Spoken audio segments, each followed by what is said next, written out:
যেহেতু আজকে শনিবার, সবাই তার কর্ম, স্কুল প্রতিষ্ঠান, শিক্ষা প্রতিষ্ঠান যার যার মতো ব্যস্ততায় দিন কাটাচ্ছে।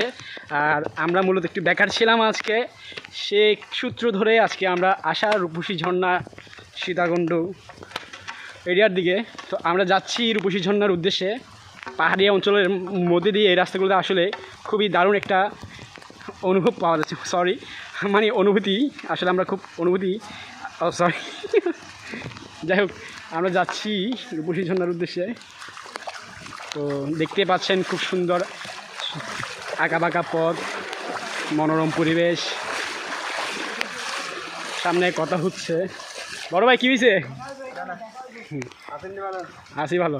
এটা আপনাদের চিনবো না কেরা ভাই, এলাকা আপনাকে চিনবো না। যাই হোক, এখানে অত্র এলাকায় একজন মানুষের সাথে দেখা হয়েছিল, উনি জিজ্ঞেস করতেছিলেন চিনছে নাকি। আমরা যাচ্ছি পাহাড়ের মাঝখান দিয়ে সরু একটি রাস্তা, সরু বললে ভুল হবে, মোটামুটি একটি বড় রাস্তা। তো আমরা যাচ্ছি, সামনে দিয়ে দাঁড়িয়ে গেছে আমাদের হৃদয় সাহেব। তিনি এই মুহূর্তে বুঝতে পারেন যে এটা ভিডিও চলতেছিল। তো আমরা যাচ্ছি সামনে থেকে আমি বুঝতে পেরেছি, একটু পিং দেওয়ার জন্য আমি আপনাদের চেষ্টা করেছি। আচ্ছা, খুবই দারুণ, ওয়াও। এটা একটা মনোমুগ্ধকর পরিবেশে আমরা আনন্দ উচ্ছ্বাসে মেতে উঠছি। হয়তো বা দেখতে পাচ্ছেন আমাদের ইমু মাথায় গামছা পেঁচিয়ে একটা গ্রাম্য ভাব নেওয়ার চেষ্টা করছে। গামছা ইমু, আপনারা কমেন্টে গামছা ইমু বলে কমেন্ট করতে পারেন। নেক্সটে ওর কোনো ভিডিও চাইলে। আচ্ছা, বিশিষ্ট মুরগি ব্যবসায়ী ঘাসিয়াপাড়া, চকবাজার, চট্টগ্রাম, অতি পরিচিত এলাকা ঘাসিয়াপাড়া। হ্যাঁ, আপনারা দেখতে পাচ্ছেন আমাদের নোবেল, তিনি শেভরন হসপিটালের একজন গুরুত্বপূর্ণ কর্মকর্তা। দেখতে পাচ্ছেন কোভিড-19 নোবেল, শেভরনের বর্তমান সমাজের আতঙ্কের নাম।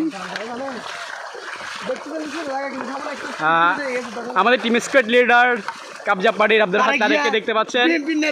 ও সরি, এগুলো বললো না ভাই, হাতে মারবো। দেখতে পাচ্ছেন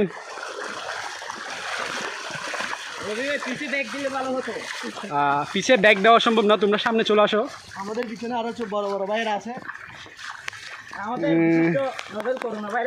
এই আসলে ভাই ব্রাদার, বন্ধু বান্ধব, ছোটো ভাইদেরকে নিয়ে ঘুরতে আসার মজাটাই আলাদা। নেক্সট টাইম আমরা আরও ট্যুর দিব, চেষ্টা করব। এই ভিডিওগুলো হয়তো বা এই জায়গাগুলো সম্পর্কে আপনারা অনেকেই জানেন, বাট আমরা আমাদের মতো করে জানাচ্ছি। তো যেটা বলতে চাইছিলাম, আমরা যেভাবে আসছিলাম, প্রথমে আপনি একাকান মোড় আসবেন, এখান থেকে লোকাল গাড়ি বা ডিরেক্ট গাড়ি পাবেন সীতাকুণ্ড